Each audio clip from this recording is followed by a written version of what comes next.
In the late autumn of 1998, the forests of British Columbia, Canada, already bore a biting chill.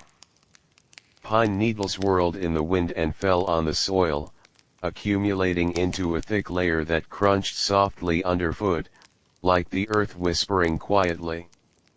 Arthur's cabin was hidden deep in these woods. Its log walls had faded to a deep brown with the years, and no warm white smoke would ever curl from its chimney again. 3 days earlier, the reclusive lumber merchant had passed away peacefully in his sleep at the age of 76. Neighbors had only a vague impression of Arthur. They knew he was a man of few words, who would drive an old pickup truck into town each spring to buy supplies, occasionally bringing a piece of handmade caramel for the neighbor's children. His cabin door was always closed, and only in the early morning could one spot his crutch-supported figure walking alone in the woods, like a silent pine tree. No one knew where he had come from, or why he had chosen to live in such near isolation. The lawyer tasked with executing his will was Ben Carter, a young man new to the profession. As he stepped into the cabin with mud-caked shoes, he smelled a mixture of pine scent and old paper. The interior was neat, bookshelves lined with volumes on wood processing, a worn brass compass on the corner of the desk, and a yellowed map of the Northwest mountain forests hanging on the wall marked with several red dots, like secret symbols. Per Arthur's will, Ben needed to sort through his belongings, particularly those near the fireplace. As he knelt to sweep out the ashes, his fingers brushed against a partially burned piece of stiff paper. It was a fragment, its edges charred and curled into an irregular shape, but it had narrowly survived tucked in the crevice of a firebrick. Ben carefully unfolded it, and by the daylight filtering through the window, he made out its contents: a mechanical diagram drawn with a precision plotter, its lines thin and clear, covered in dense parameters, with the title Boeing 727-100 tail ramp locking mechanism schematic at the top. In the lower right corner, a signature blurred by smoke was barely legible, 2 uppercase letters, AW. Ben frowned and slipped the fragment into his notebook. He knew nothing about aerospace mechanics, but his intuition told him this diagram, found in a lumber merchant's fireplace, might hold the key to the old man's untold past. Back in 1966, in Seattle, the Boeing factory hummed with activity. A giant crane lifted the fuselage of a 727 airliner slowly, and sunlight streamed through tall glass windows, gilding the metal surface. Alan Wayne stood beneath the tail ramp, notebook in hand, his brows slightly furrowed. At 34, he was a core member of Boeing's structural engineering department with neatly trimmed short hair, silver-rimmed glasses, and eyes that held an almost harsh intensity. "Test the locking pressure again," he told the technician beside him, his voice quiet but authoritative. "Last time's data was off by 0.2 atmospheres. I need to confirm if it's a sensor issue." The technician nodded and pressed the test button. Hydraulic rods extended and retracted smoothly, the tail ramp moving along its tracks with a soft click. Alan knelt down, his eyes almost touching the junction of the locking mechanism, his fingers gliding gently over the edges of the rivets. After years as an engineer, he could distinguish misalignments from subtle vibrations and gauge pressure from the smell of hydraulic fluid, instincts as sharp as a doctor's ability to detect illness from a pulse. "Stop," Alan said suddenly. The test halted, and the technician looked at him in confusion. "Mr. Wayne, the data isn't fully recorded yet. The locking pin's engagement depth is insufficient. Alan pointed to a gap in the mechanism. See there's a 0.1 mm deviation. It's fine under normal conditions, but at high altitudes with low pressure and airflow turbulence, the locking mechanism could fail. He flipped open his notebook and scribbled a string of figures: altitude 3,000 m, pressure 57.7 kPa, crosswind speed 15 ms, tail ramp lock failure probability 17.3%. His handwriting was neat, almost printed. Add this to the test report and submit it to the department head tomorrow. In that era, the Boeing 727 was an aviation sensation, and the entire company was caught up in the excitement of mass production. Alan's report, however, vanished without a trace. A week later, he sought out his department head, Tom Wilson, who was busy preparing materials for a new model launch and didn't look up. "Alan, your data is too conservative," he said. "We've run 10 high-altitude simulations, no issues. The production line is running at full capacity, we can't delay progress over a potential risk." "It's not potential, it's inevitable." Alan set his notebook on the desk, jabbing at the data. "I calculated the airflow resonance frequency. When the plane encounters severe turbulence at 3,000 meters, the tail ramp's vibration frequency will match the locking mechanism's natural frequency. Even a 0.1 mm deviation could lead to—" "That's enough, Alan," Tom interrupted, closing the notebook. "I admire your rigor, but businesses have to balance cost and efficiency. The board has approved mass production. Your report will be filed for future review." Alan watched Tom's retreating back, his fingers tightening around the notebook's edge. He understood the importance of efficiency, but as an engineer, he couldn't ignore a flaw that might cost lives. Every number on that page felt like a thorn in his side. In 1968, the Boeing 727 officially entered service, with a grand inaugural ceremony. Reporters and spectators lined the runway, colorful balloons floating overhead. Company executives stood on the ramp, delivering speeches praising the aircraft's safety and innovation. Alan stood at the back of the crowd, holding a cold cup of coffee, staring at the gleaming plane with a heavy sense of unease. He submitted 3 supplementary reports, each with more detailed test data. He even built a scaled model of the tail ramp, simulated high-altitude conditions in a wind tunnel, and photographed the loosening locking mechanism. But none of these efforts yielded a response. The reports were locked away in the bottom of a filing cabinet, labeled pending review, never to be opened again. One day, he ran into fellow engineer Peter Miller in the cafeteria. 5 years younger, Peter was cheerful and always smiling.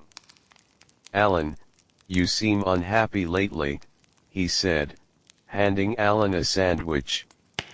"Still thinking about the tail ramp?" Alan nodded and showed him the wind tunnel photos. "Look, under specific conditions, the locking pin slips out of its slot. If someone were on the ramp, the consequences would be catastrophic." Peter studied the photos, his smile fading. "This is a real problem, but Tom and the others don't want to hear it," he sighed. "When I asked about it last week, he said no customer complaints equals no problem. But by the time there are complaints, someone might already be dead, Alan's voice rose with frustration. "We're engineers, not salesmen. Our responsibility is to ensure every component is safe and reliable, not cover up flaws for sales." Peter patted him on the shoulder, saying nothing more. Alan knew Peter shared his concerns but was equally powerless. Against the vast machinery of the corporation, a single engineer's voice was barely a whisper. Over the next 2 years, Alan heard occasional reports of minor malfunctions with the 727's tail ramp, difficulty locking during ground inspections, faint rattles in flight, but each was dismissed as operator error or component wear, never linked to the design flaw he had warned about. He soon realized his warnings had been buried entirely by the company's efficiency-obsessed logic, like stones thrown into the ocean, leaving no ripples. In the early morning of November 1970, Alan arrived at the office to hear news that chilled him to the bone: Peter Miller was dead. The previous afternoon, Peter had been conducting ground maintenance on a 727 at Seattle Airport, inspecting the tail ramp's hydraulic system.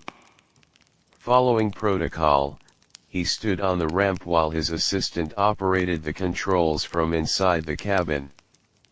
As the ramp lowered slowly, there was a sudden sharp click. The locking mechanism failed instantly, and the ramp plummeted to the ground with Peter on it. Peter was pronounced dead on arrival at the hospital. He was only 32, with a wife 5 months pregnant and a 3-year-old daughter. When Alan reached the hospital, he found Sarah, Peter's wife, sitting on a corridor chair, pale, her eyes empty. He wanted to comfort her, but no words came. Sarah looked up at him, her lips trembling. "Alan, Peter, he was just doing his job. Why did this happen?" Alan's throat tightened. He knew Peter's death wasn't an accident, it was the tragedy he had long warned about. 3 days later, Boeing held an internal accident investigation meeting. The conference room was dimly lit, executives sat at one end of the long table, accident reports in front of them. Alan sat in the corner, his hands clenched tightly, waiting for a fair verdict. The head of safety spoke first. After investigation, the accident was caused by severe wear on the tail ramp's locking pin, leading to fracture under load. The wear resulted from Peter Miller's failure to replace the component during previous maintenance. It was operator error. That's a lie. Alan stood up abruptly, his voice echoing in the silent room. In the report I submitted 3 months ago, I explicitly stated the locking pin's material doesn't meet high-altitude load standards. Even with normal use, it would suffer fatigue wear within a year. This isn't operator error, it's a design flaw. Silence fell over the room as executives exchanged glances. Tom Wilson cleared his throat. "Alan, we understand your grief, but the accident report has been verified by multiple parties. Peter is gone, we shouldn't add to his family's burden. Attributing it to operator error is best for the company and for them." "Best for them?" Alan laughed bitterly, his eyes filled with anger. "Do you know how much Sarah is suffering? What she needs is the truth, not a fabricated lie. Peter was innocent, he shouldn't have to carry the stigma of operator error in death." "Alan, watch your tone," the CEO frowned. "The company has decided to offer Sarah a pension and cover her children's education costs. The matter is closed. Let it rest." Closed? Alan stared at the cold faces around him, suddenly feeling alienated. A man is dead, and you call it closed. We're engineers, our job is to protect lives, not cover up the truth. If you lie today, more people will die because of this flaw. His voice rose to a shout, but no one responded. Only silence remained, a cold wall swallowing his words entirely. After the meeting, Alan stayed alone in the conference room. The lights cast shadows on his face, highlighting his exhaustion and despair. He stared at the falsified accident report on the table, his fingers trembling slightly. He knew he couldn't let this go. If Boeing chose to bury the truth, he would have to expose the flaw in the most dramatic way possible. In Alan's study, the curtains were always drawn, leaving only a desk lamp to cast a dim yellow circle of light. The walls were covered with diagrams and documents, schematics of the Boeing 727 South Tail ramp, topographic maps of the Pacific Northwest, 5 years of November weather data, and a template of an FBI wanted poster. He sat at the desk, pencil in hand, scribbling notes. On the table lay a crude model, a 727 fuselage made of cardboard, a tail ramp of wire, and small labels marked 3,000 m, 57.7 kPa, and 15 ms. Pressure must be maintained between 57.7 and 58.2 kPa, he muttered to himself, adjusting the angle of the wire ramp. Crosswind speed can't exceed 18 ms, or it will affect parachute stability. The drop zone should be east of the Cascade Mountains, vast old-growth forests, hard to detect. He flipped through an old calendar and circled a date, November 24, 1971. It's the last workday before Thanksgiving. Flights 1T be full, and meteorological data shows a storm will pass over Washington state that afternoon. Perfect conditions.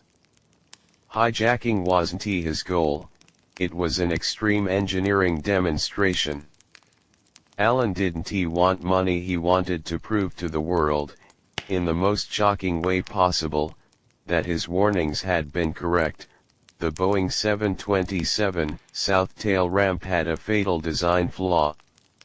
He began preparing, a forged ID under the name Dan Cooper, a dark suit, a stark contrast to his usual engineer's uniform, and a black briefcase containing a toy gun. He had no intention of hurting anyone, and a note with his demands. Most crucial were the parachutes and ransom. He needed 2 parachutes, one for the jump, one as backup, not for safety, but to prove to the airline he was serious about leaping from the plane.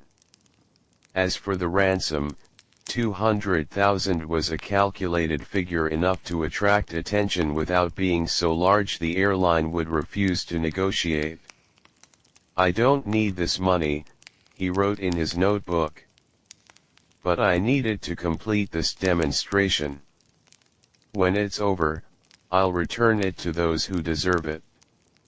He even traveled to the Columbia River, walking its banks for hours to observe water speed and currents. He needed a place to leave clues accidentally years later, convincing the FBI he had died in the jump and abandoning their search forever. As night fell, Alan closed his notebook and walked to the window, pulling back a small gap. Outside, the sky was pitch black, with few stars and only a crescent moon hanging low. He knew there was no turning back. From that moment on, he would go from respected engineer to fugitive. But he had no regrets for Peter's innocence, and for the lives that might be saved, he had to act. On the afternoon of November 24, 1971, at Seattle-Tacoma International Airport, Alan, dressed in a dark suit and carrying a black briefcase, entered the Northwest Orient Airlines ticket lobby. He bought a one-way ticket to Portland flight NW305 and his boarding pass bore his alias, Dan Cooper. As he boarded, he glanced at the plane's model, a Boeing 727-100, identical to the one he had helped design years earlier. He took a window seat next to a mother holding a baby, with a chatting couple in front of him. After takeoff, a flight attendant began serving drinks. Alan ordered a whiskey, sipping it slowly, his eyes as calm as still water. At 3:05 p.m., the plane reached cruising altitude. Alan pulled his note from the briefcase and handed it to the nearby flight attendant, Florence Schaffner. "Please give this to the captain," he said softly, his voice carrying an undeniable weight. "Tell them this plane has been hijacked." Florence's face turned pale as she read the note. "I have a bomb. Demand, 200,000 in cash, all 20 bills, unmarked, 2 parachutes main and reserve. Land at Portland Airport, refuel, and fly to Mexico City. Do not alert the police, or the bomb will detonate." Captain William Scott contacted air traffic control immediately. After an emergency meeting, airline executives decided to meet Dan Cooper's demands, unaware his true goal was not money, but a coming technical accusation. At 4:30 p.m., the plane landed at Portland Airport. Ground crew delivered the 200,000 and 2 parachutes, and a fuel truck topped off the tanks. Throughout, Alan remained in his seat, never leaving the cabin or harming anyone. He even chatted briefly with Florence, asking how long she had been flying and about her family. "Why are you doing this?" Florence couldn't help but ask, her voice trembling. Alan looked at her and smiled, but said nothing. He couldn't tell her his motive wasn't greed, but an impending technical protest. At 5:39 p.m., the plane took off again, heading for Mexico City. Shortly after departure, Alan instructed the captain to maintain an altitude of 3,000 meters, reduce speed to 250 knots, and open the rear cabin door, knowing only at this altitude and speed could the tail ramp open safely, exposing the flaw Boeing had covered up to the world. The captain, though confused, complied. The plane jolted through the storm, rain lashing the cabin windows with a pitter-patter. Alan stood up, grabbed his bag with the cash and parachutes, and walked toward the rear of the plane. As Florence watched his retreating figure, a strange premonition washed over her. This man didn't seem to be running away. Alan reached the rear cabin door and pressed the tail ramp control button. With a click, the locking mechanism released slowly, and the ramp extended outward in the airflow.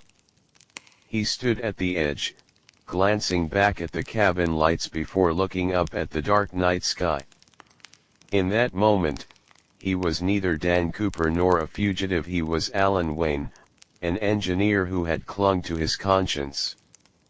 All he wanted to do was prove, through action, that his warnings had never been empty threats. Taking a deep breath, he held the bag tightly and leaped into the stormy darkness. The instant he jumped, Alan felt the full force of the airflow. Raindrops pelted his face like small stones, and the wind howled in his ears, as if echoing the cries of countless voices. Following his pre-calculated angle, he adjusted the parachute's direction, his eyes fixed on the ground, a faint glow marking the remote cabin he had built years earlier for field tests. Minutes later, the parachute opened successfully, carrying him downward gently. He bent his knees to absorb the impact on landing, stumbling slightly but uninjured. He packed up the parachute, hid the cash bag behind a large tree, and walked toward the cabin. The cabin door was just as he had left it, locked with an old brass key. He unlocked it and stepped inside, where a thin layer of dust covered everything.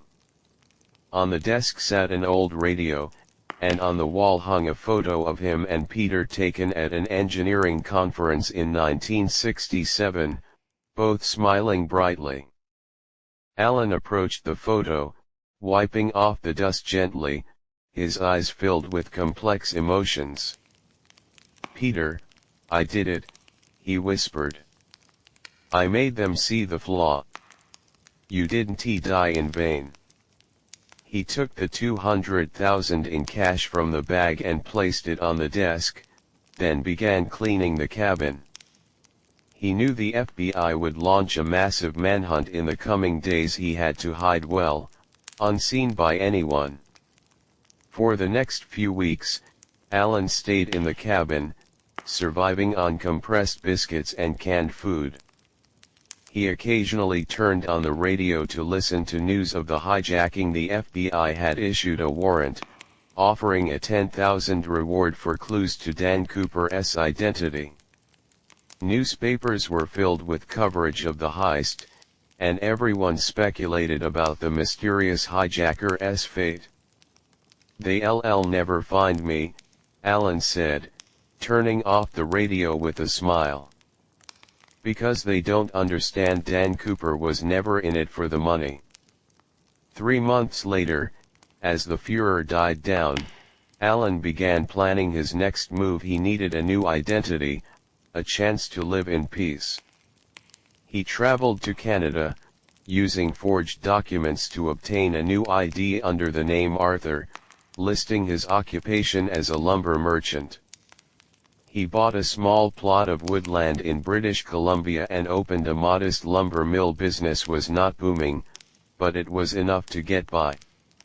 He never returned to the United States, nor did he ever speak the name Alan Wayne again.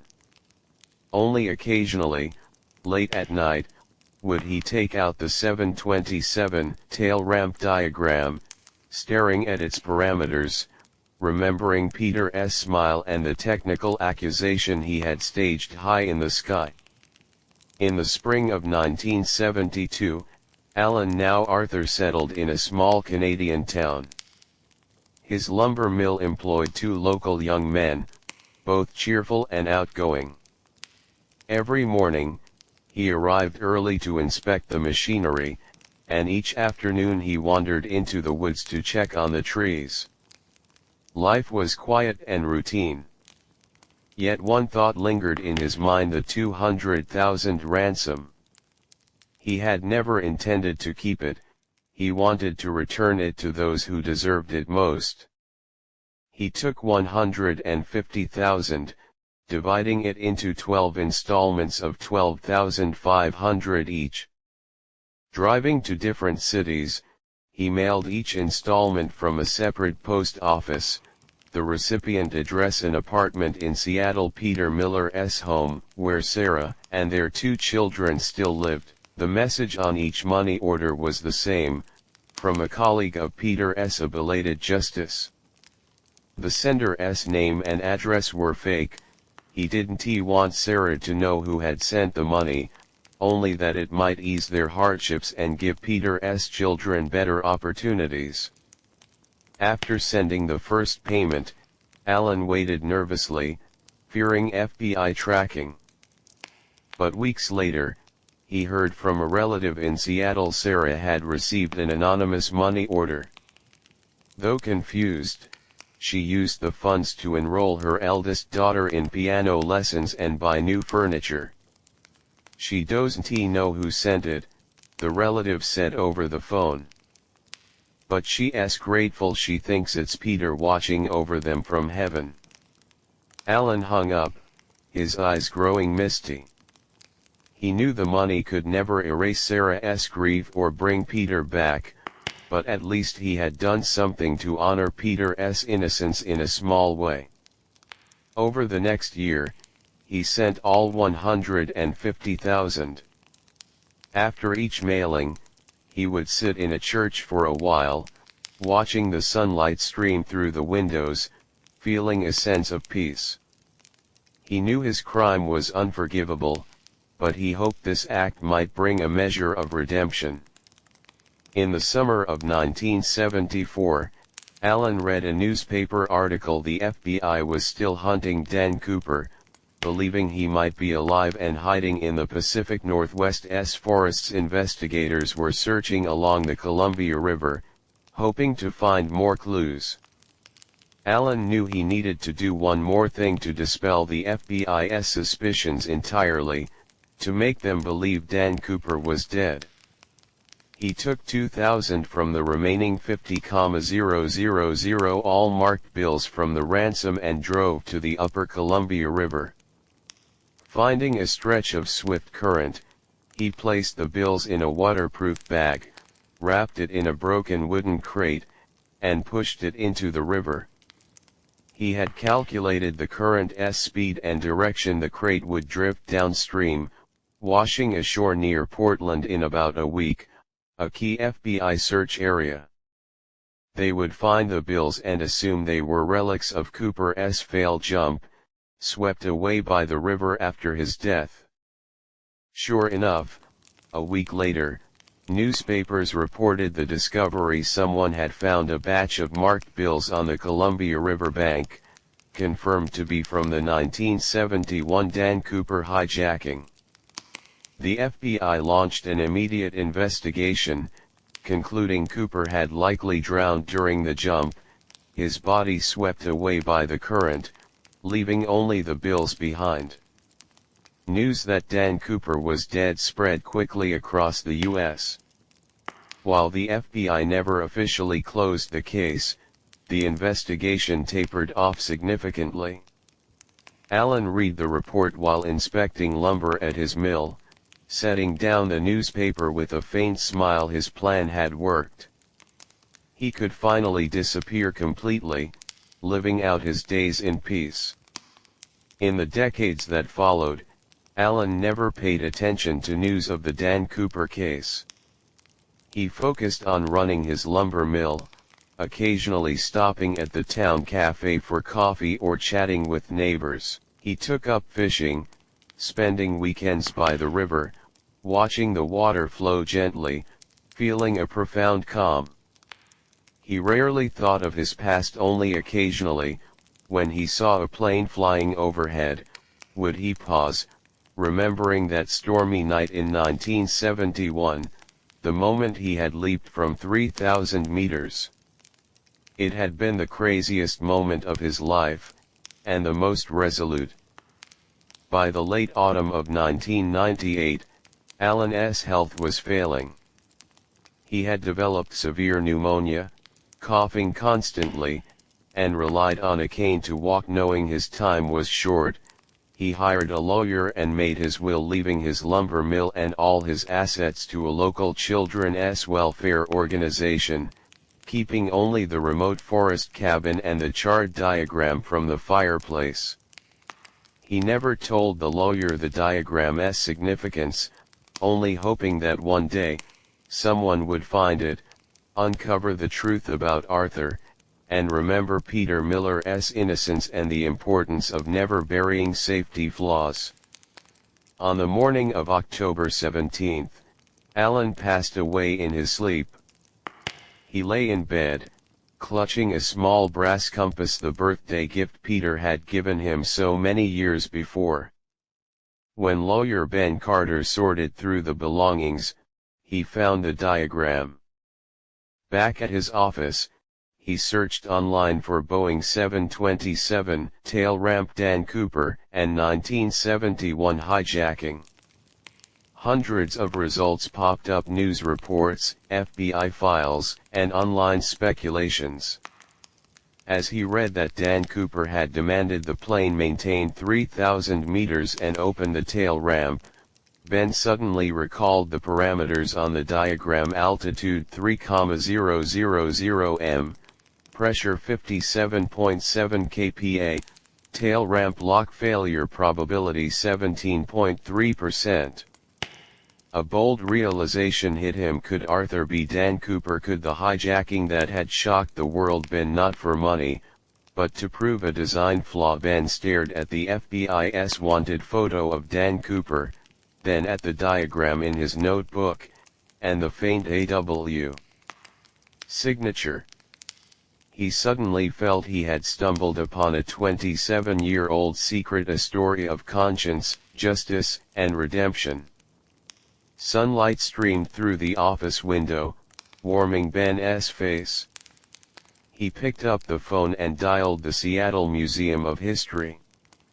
He knew this diagram, this secret, didn't belong to him alone. It deserved to be known, to serve as a reminder that the truth might be delayed, but never should it be buried. Meanwhile, in an apartment in Seattle, Sarah Miller was sorting through old photos with her grown daughter. The daughter picked up a yellowed picture of two men in engineer uniforms, smiling brightly. "Mom, who are these people?"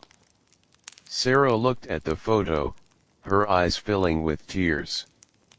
"That's your father, and his best friend, Alan Wayne." She paused, adding softly, "Many years ago, someone sent us a lot of money, said it was from a colleague of your father's. I never knew who it was, but I've always thought it might have been him." The daughter looked at her in confusion. "Why would he send us money?" Sarah smiled and brushed her daughter's hair. "Because he was a good man, a man who stood up for what was right." Sunlight filtered through the window, illuminating the photo, and the two men's smiles seemed to grow clearer. Far away in Canada, the ashes in the cabin fireplace had long gone cold, but that small diagram, like a spark, had ignited the hope of truth. After 27 years, redemption had finally begun.